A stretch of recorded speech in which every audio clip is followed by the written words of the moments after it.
ನಮಸ್ಕಾರ, ನಾನು ಅನುಪಮ. ಇವತ್ತು ಮನೆಯೊಳಗೆ ಶೇಂಗಾ ಹಿಂಡಿನ ಹೆಂಗೆ ಮಾಡೋದಂತ ನಮ್ಮಮ್ಮ ತೋರಿಸ್ಕೊಡ್ತಾರೆ ನೋಡ್ರಿ. ಇದು ಒರಳೊಳಗೆ ಕುಟ್ಟಿದಂಗೆ ಸೇಮ್ ಟೆಕ್ಸ್ಚರ್ ಬರ್ತದೆ. ಬರ್ರಿ ಇದು ಹೆಂಗೆ ಮಾಡೋದಂತ ನೋಡೋಣ. ಇದು ಒಂದು ಬಟ್ಲಷ್ಟು ಶೇಂಗಾ ತೊಗೊಂಡದೀಗ. ಆಲ್ಮೋಸ್ಟ್ 1/4 kg ಅಷ್ಟೇ. ಇದನ್ನು ಹುರ್ಕೋಬೇಕು. ಗ್ಯಾಸ್ ಸಂಖ್ಯೆ ಇಟ್ಟು ಸ್ವಲ್ಪ ಹುರ್ಕೋಬೇಕು. ಹಿಂಗೆ ಸೇರಿಸು. ಇದು ಆಗ್ಯದ. ಇವಾಗ ಇದನ್ನು ಗ್ಯಾಸ್ ಆಫ್ ಮಾಡಿ ತಣ್ಣಗಾಗಿ ಬಿಡ್ತೀನಿ. ಇದು ತಣ್ಣಗಾದ್ಮೇಲಿಂದ ಸಿಪ್ಪಿ ಎಲ್ಲ ಸುಲ್ಕೊಂಡದ.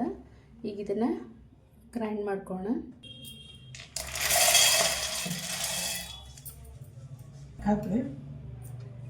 ಇದಕ್ಕೆ ಸ್ವಲ್ಪ ಖಾರ ಪುಡಿ ಬೇಕಂದರೆ ಬೆಳ್ಳುಳ್ಳಿ ಹೆಸರನ್ನು ಹಾಕೋಬೋದು.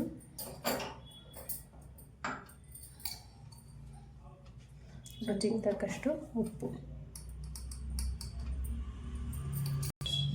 ಈಗ ಇದನ್ನು ಗ್ರೈಂಡ್ ಮಾಡ್ಕೊತದ.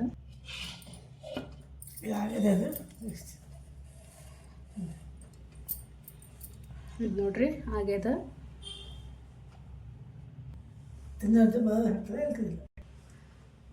ಇವಾಗಿದು ಹಿಂಗೆ ಮೆತ್ತಗೆ ಬಂದದ. ಇದು ಆಫ್ ಆನ್ ಮಾಡಿ ಗ್ರೈಂಡ್ ಮಾಡ್ಕೋಬೇಕು.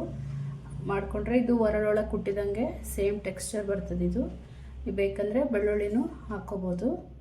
ಇದನ್ನು ಸ್ಟೋರ್ ಮಾಡಿ ಆರಾಮಾಗಿ 1 ರಿಂದ 2 ತಿಂಗಳ ತನಕ ಇಟ್ಕೋಬೋದು.